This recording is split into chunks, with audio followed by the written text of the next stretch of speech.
In CLO3D, one of the most challenging parts of digital garment design is getting the collar in the right shape. A weak collar can make the entire garment look unrealistic, but a strong, well-shaped collar transforms it into something professional and production ready. In this tutorial, I'll show you my exact workflow for building a structured, professional collar in CLO3D. So let's get started. Before we begin, let me show you the result we're aiming for. Here's a finished collar. Notice the structure, the clean roll, and the way it suits naturally on the garment.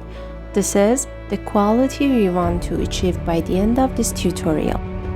The very first step is making sure your garment neckline is not a straight line.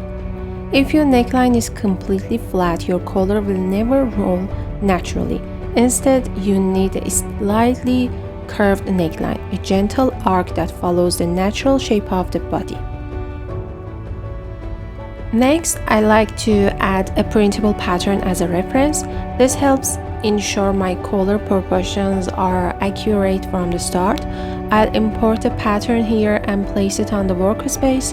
Think of this as a guide. It keeps the shape clean, balanced, and professional. Now we build the collar itself. Now it's time to attach it to the garment. I'll sew the collar along the neckline and simulate the garment. Notice how the collar sits more naturally because we started with a curved neckline. If the collar still looks too weak or floppy, I adjust the fabric physics, increasing bending and stiffness until it holds its shape. This combination of correct pattern and correct fabric behavior creates a professional finish.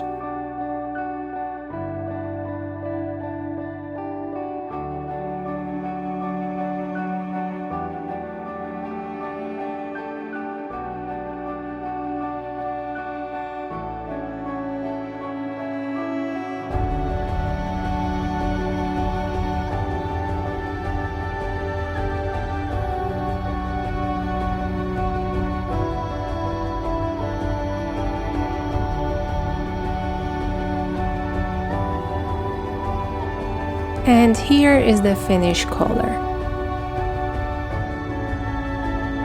This is the exact process I use to achieve professional collar shape in CLO3D. If this tutorial helped you and you want to learn more studio level CLO3D techniques, make sure to subscribe. Here I don't just show quick tricks, I just share the real methods that make your digital garments look professional.